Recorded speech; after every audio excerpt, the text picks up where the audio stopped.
Assalamualaikum warahmatullahi wabarakatuh. Perkenalkan, nama saya Sandi Setiawan dari jurusan Pendidikan Teknik Mesin Universitas Pendidikan Indonesia. Pada video kali ini saya akan membahas mengenai sedikit resume yang telah saya buat pada mata kuliah Teknik Pengecoran Logam. Nah, lalu apa sih sebenarnya yang dimaksud dengan pengecoran itu sendiri atau casting itu sendiri? Nah, sebenarnya casting atau pengecoran merupakan suatu proses manufaktur yang menggunakan cetakan dan juga lelehan logam panas. Logam yang berbentuk solid akan dilakukan suatu pemanasan dengan temperatur tertentu hingga logam tersebut berubah dari bentuk solid menjadi cairan.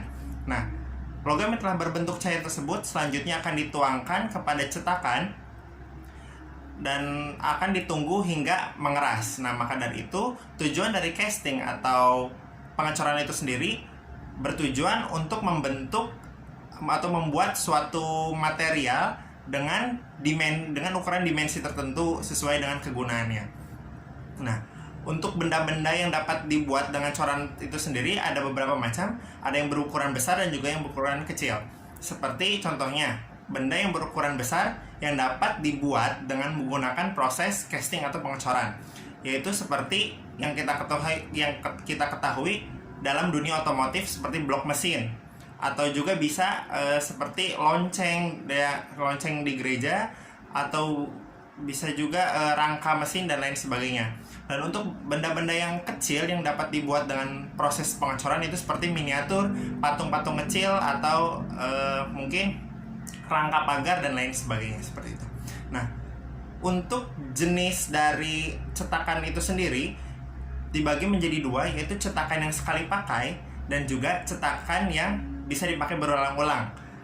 Nah, cetakan yang sekali pakai ini sesuai dengan namanya, cetakan yang hanya bisa dipakai dengan satu kali, sehingga ketika kita menggunakannya, kita harus menggantinya dengan yang baru.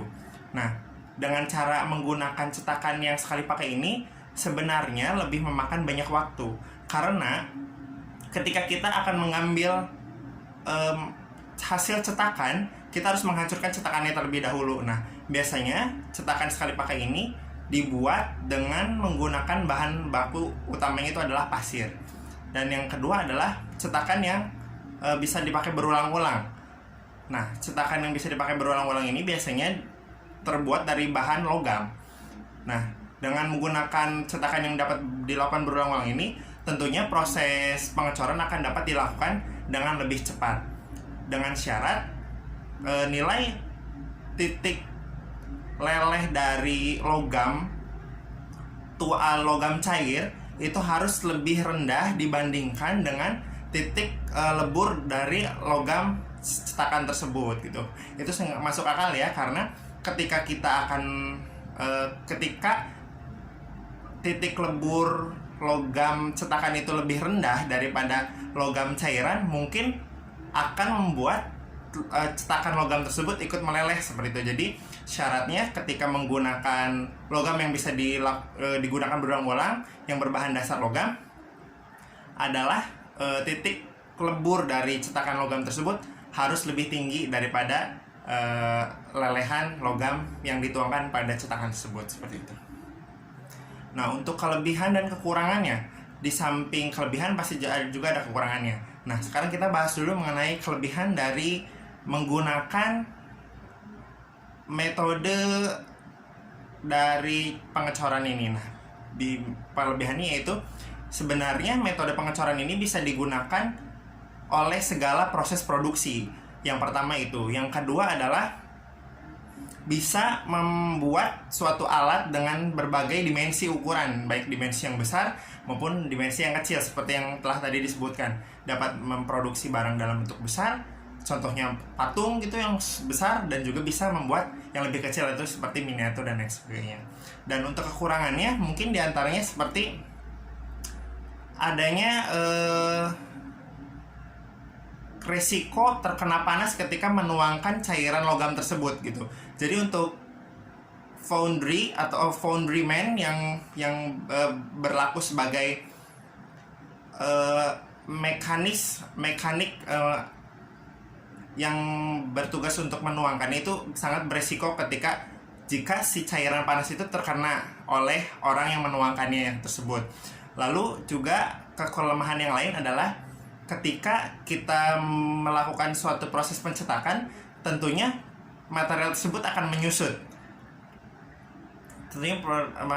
Nah, sehingga dimensinya pun kurang baik, karena biasanya benda yang hasil dicetak itu ukurannya akan lebih kecil dari benda yang sebenarnya, seperti itu.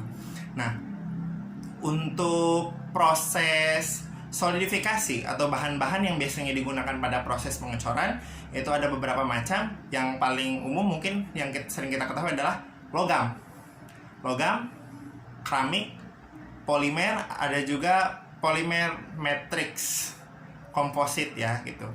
Nah, dari beberapa jenis material tersebut memiliki karakteristik yang berbeda. Maka dari itu diperlukan juga suatu perlakuan yang berbeda. Contohnya seperti logam. Logam dapat dilakukan dengan cara pencairan terlebih dahulu. Logam yang berbentuk solid dicairkan terlebih dahulu sehingga berbentuknya menjadi cairan seperti itu. Lalu dimasukkan kepada cetakan yang terbuat dari pasir, itu yang bisa disekali pakai atau juga bisa yang terbuat dari logam seperti itu ya. Dan yang kedua adalah keramik. Nah, keramik ini seperti contohnya ketika proses pembuatan botol kaca. Nah, jadi pasir silika yang telah meleleh tersebut sebagai bahan dasar pembuatan keramik itu dimasukkan ke dalam suatu cetakan yang nantinya akan diberikan suatu udara bertekanan tinggi sehingga lelehan dari material tersebut akan mengikuti suatu bentuk botolnya. Nah, seperti itu. Dan yang terakhir itu ada yang mengenai polimer atau polimer matrix komposit.